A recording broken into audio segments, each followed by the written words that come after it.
Hello, you wonderful people, and welcome to another episode of Not Too Comic Book. This being a show where I talk about TV shows that are adaptations of comic books. For today's episode, I'm going to talk about Detectives These Days Are Crazy, Season 1, Episode 8. Great episode. A lot of really interesting things went down in this episode, so let's break it down. So the first part of the episode opens with them dealing with this random guy who has a vase and he's threatening to destroy it if anyone tries to attack them and stop him. And Mashiro, I was like, well, she's kind of rendered powerless because what can she do in this moment?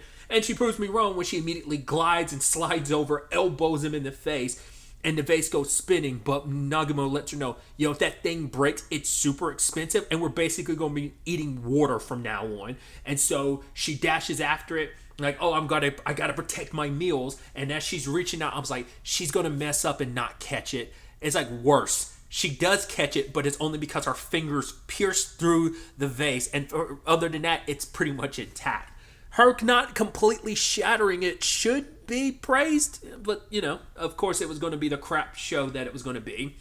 But they're interrogating the guy later on, and he's saying that he felt like he was brainwashed. He's like, I remember watching some videos on online, and that's about it. And then all of a sudden I woke up and she's like, oh, it's BS. The collarbone, it could be so easily fractured, and oh, you know how painful it can be when it's broken. And you have you in the background kind of praying for him. But Nagumo's like, all right, I think it was Maki who was like, yo, is it this particular video? And we're bringing up a VTuber, which obviously makes a lot of sense because there's going to be a lot of VTuber stuff related.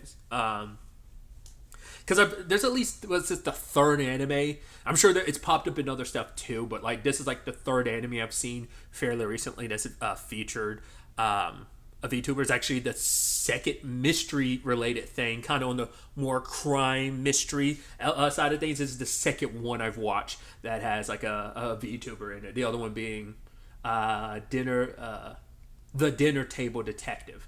But anyway, tangents and all that aside, Maki's the one that points out, oh, is it this particular one? And he's like, oh, yeah. And so you have Nagumo looking it up, because apparently word has gotten out about watching these videos kind of being very, send you into a hypnotic state to, commit crimes. And so we have Nagumo open up his laptop, and what does it say? It's my software doors 97.5, obviously, Windows. Microsoft Windows, obviously, but I was like, oh, I love that, how stupid that is. But also, I think it showcases how old his computer is. Makes a lot of sense. You're almost surprised that he even has a laptop at all. But then even more surprising for Mashiro, it's wait, you know how to use it? He's like, of course. How can I not be a detective, not know how to do it? She's like, oh my God, I see you in a new light. And every time she thinks she sees him in a new light, he immediately disappoints her, because he's like, okay, and he's spelling it out. He's like, Y-O-M. He's like, wait, where's the M in all of this? I can't find it now. And it's like, wow, he's a one finger typer. And they actually get it pulled up. I love that if you look at the response, the recommended videos on the side, it's all references to previous episodes. It seems like they're specifically past characters have YouTube channels, like Tonto, the special bar from a couple episodes ago that Nagumo goes to, that he took Mashiro to. It seems like they have a 16-minute video. There's the clown and the butler from the mansion episode a few episodes back, both having 40-some long videos. One of them was also I think he was a musician who showed up there, and then there was also the old man from, was it last episode or the episode before last? The old man from the spa episode, the sauna episode. He has one as well. So I'm I love that. Just kind of a, once again, quick little bit that if you pause and pay attention to that, I just thought that was kind of, I was like, nice little wink and nods to those. But like I said, I get the feeling those are their respective channels where they upload stuff, it seems like. So, but yeah, also I love that the VTuber introduced you to, it's oh, here's a song we should dance to, and the song is Goody Goody Fizzy Girl, which, if you don't know, it's the theme song at the end of it's the show's ending theme song, which I was like, oh, that's funny. But it seems like no one's affected until they turn to look at Mashiro, and she suddenly got a dog nose and a mouth, and she proceeds to bite the guy's head, because she got hypnotized. So it's like, and then even use like, oh wow, I guess it's like she's so basically we find out only idiots are affected by it. Funny enough, so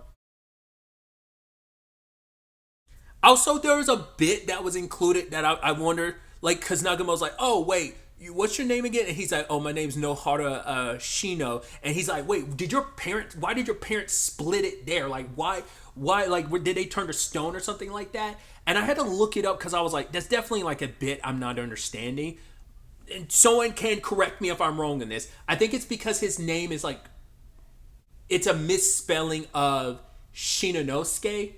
Um, I'm probably butchering that, but it's only like half of his first name. It's not the like it's not probably the best comparison, but the way I was interpreting it is like my middle name is Michael, and if like my birth name, not even nickname, but if my birth name was Mike instead of actually making me Michael, I was like, wait, why did they stop? You know, it's only like using like half of my middle name, so that's what I got from it. But like I said, someone who's more well versed in this could correct me and be like, no, that's not the bit there.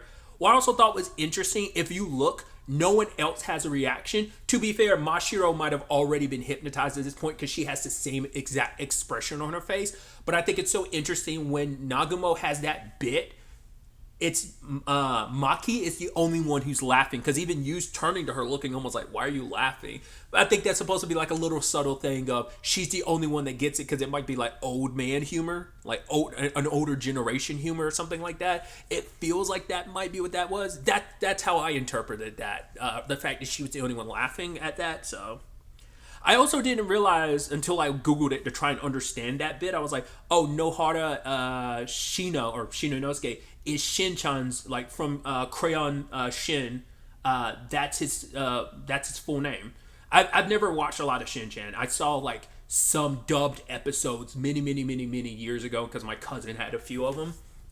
But so I don't know if that was also supposed to, because the whole thing is like I said, Shino, like spelling it like just Shino is a common misspelling of it. So that's why I was like, it could just be like a common enough name, but the fact that he also happens to share the same name, it's like, like I said, it's probably just a common enough name. But I just like the fact that it's the exact same name as Shin-chan, I just thought was interesting. So I don't know if that was supposed to be a wink and nod to that, or like I said, whether that's me completely misunderstanding the inside bit.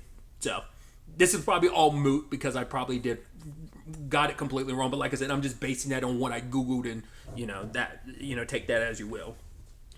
Either way, getting back to the main crux of it, Mashiro, after attacking Shino, takes off. And I love that he's with them the entire time. It's a weird reference I'm going to make. I'm making all the references today. It kind of reminds me of the Suicide Squad. Like, wait, Milton was with us the entire time? Why? It's kind of gives me that same energy, because it's like, well, you're the client. Do you really need to be with them? But I guess it's like, right, you feel responsible because it's all spawned from you and telling them like, oh, this is what popped up in your recommendations. And so they're trying to chase after Mashiro, and they run into Nipple Tasting Guy. And it's like, well, his new tags are caviar and truffle. And it's like, I was also like, wait, did they free you? Why are you out and about? But they're like, oh, stop Mashiro. And he's like, I don't understand what's going on, but okay. And he grabs her, but she's so strong. He's like, oh my God. And they hear this grumbling sound like, oh my God, did you? He's like, oh, that was just the name of my phone ringtone. He's like, oh God, you had us so confused. We thought you actually pooped yourself. He's like, well, I did. It's like, oh, that's gross.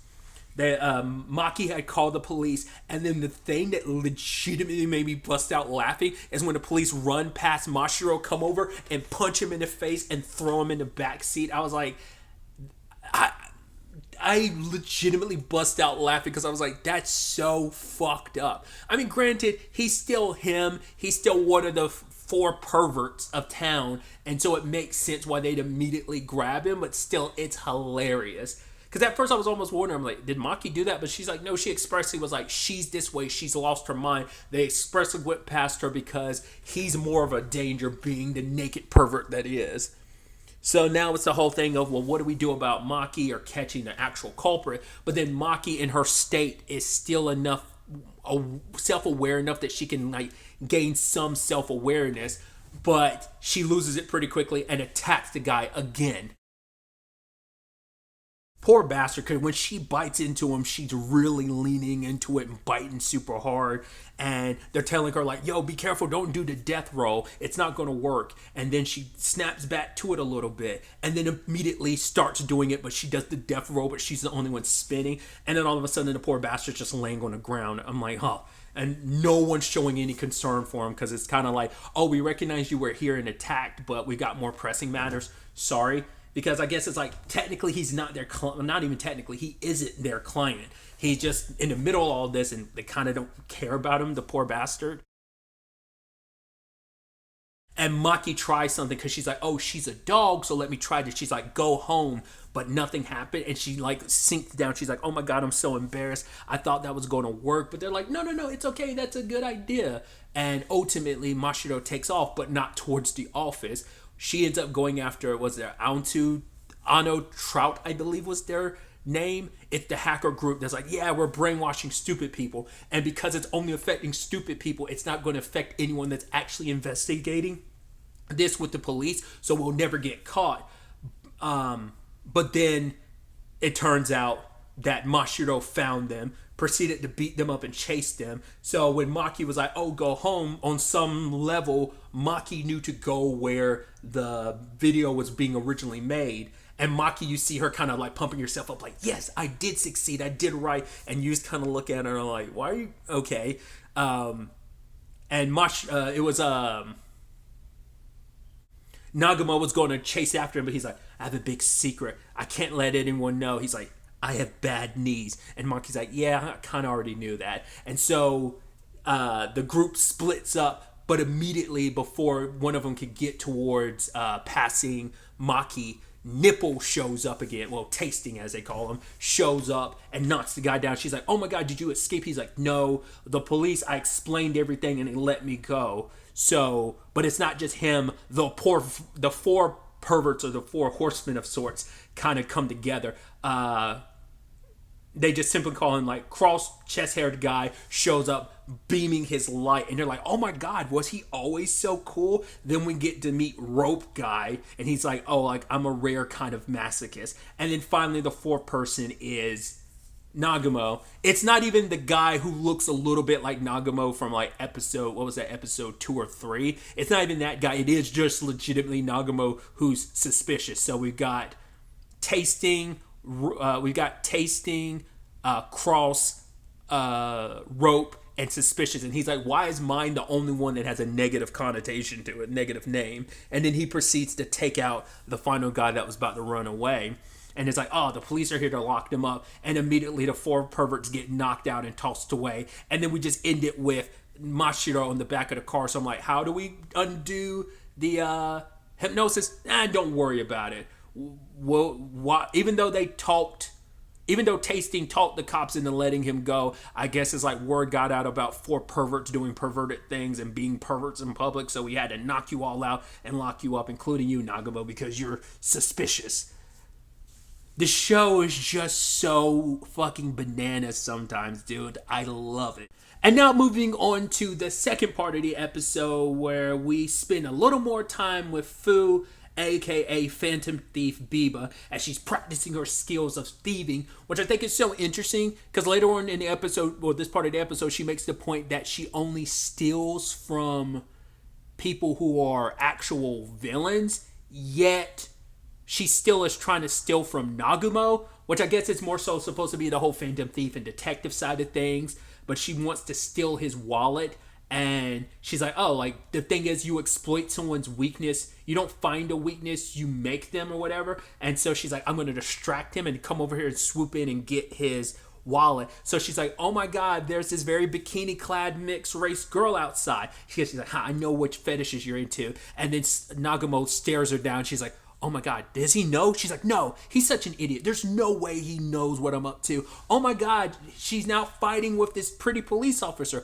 Oh my God, he's still staring me down. Oh my God, he's able to see through me. How? He must be so good. And then we cut to Nagumo. I'm like, my thought was like, is he actually asleep with his eyes open or something? I'm like, what's going to be the bit here? But it's because he's focused on Mashiro, who earlier Fu said like, oh, looks just like Masaoka Shiki, did some research.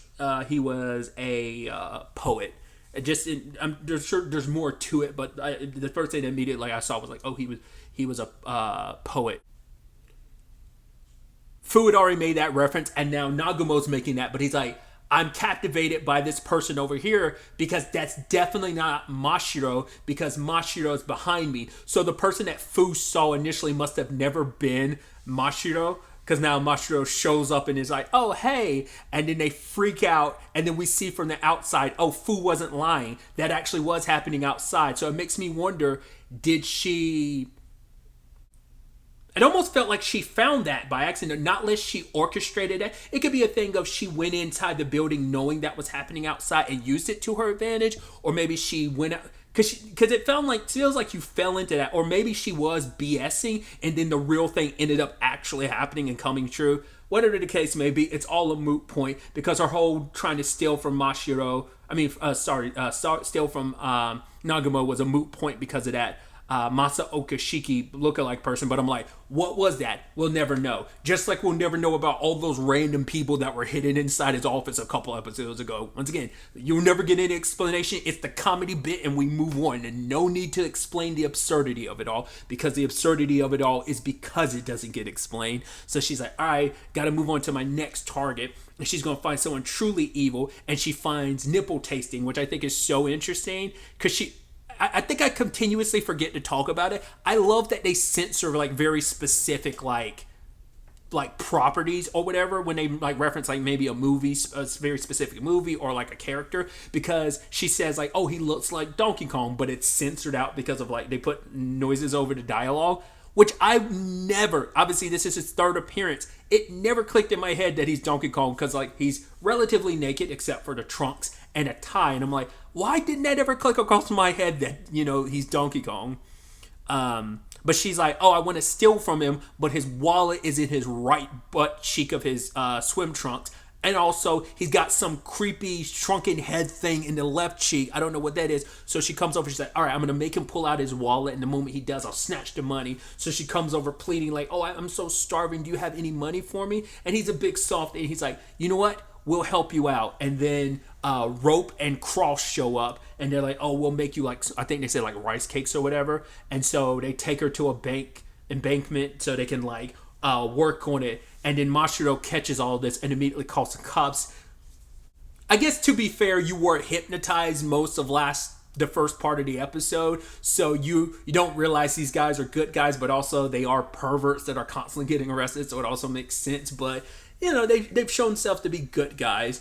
And so when they feed Fu, she's like, oh wow, these guys are actually, these guys aren't bad guys, are they? They made something delicious for me. They're actually really nice. But she's like, yeah, Dad said you could always be able to tell like bad guys with just like a look. But she's like, am I wrong? Are these guys not bad guys? And then the cops show up and beat them up and throw them in a car. And she was about to say something, but then immediately she's like, you know what? I actually don't feel like helping them because of who they are, I guess. Poor guys, you just try to do the right thing. But hey, when you're perverts, you just, it's just, you get what you deserve. It's like, you might be good people, but you're still perverts, so that's still a crime, so.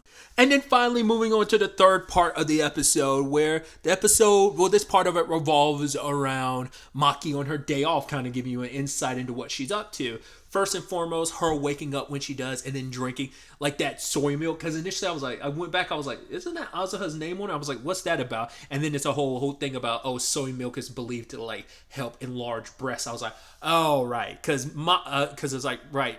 Maki, when she got drunk during the girls' night hangout, admitted that she's insecure about the size of her boobs, and Azuha says she came up with an invention. I don't know if it's this or whether this is something else entirely she made to help. The fact is, I think it speaks volumes that who knows if she ever tells Azuha that she has used it, or whether she'll hide it from Azuha. I mean, I guess her insecurity is already out there, so why front? Might as well take advantage of it. And she even feels like, oh, it's actually working. So she goes on a run.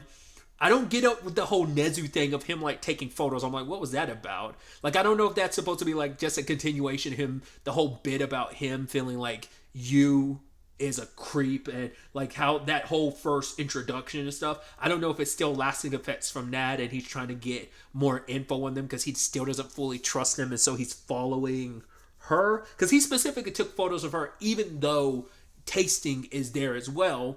Which his new ones is like, oh, he's got this film over his nipples so they don't chafe and so they don't dry out. And one's whiskey and the other one's like barley tea, I believe. And he's like, oh, do you want some? And she's like, no, gross. Don't even say it like that.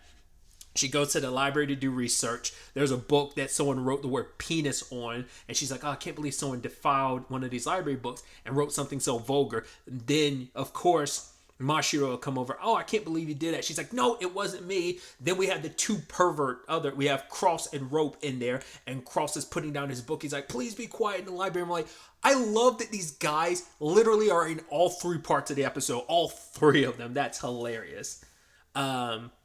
The next part of the day, because she does a lot of research because there's a lot of materials. Yu is very well known as a detective, so he has a lot of materials that she kind of does a lot of research on her own time to help out because she wants to be useful. That's also why she exercises pretty frequently, because she doesn't want to be a burden to anyone, and she feels like, right, you got to be in pretty good shape to be a detective's assistant, which I mean, I guess it's true, especially when you have to keep up with like, well, she's very bashful about her age, and then like Mashiro being as athletic as she is, she's kind of, I think, I don't know if that's really what she's trying to do, keep up with Mashiro in that case, because it's like, well, I guess Yu's pretty active, but I'm like, I was about to say like Nagumo is, an old man, so it's kind of like, oh, aching body, aching bones and stuff, so it's not like he's in the best of conditions, but once again, serving Yu is a little bit of a different situation, I guess. Well, definitely.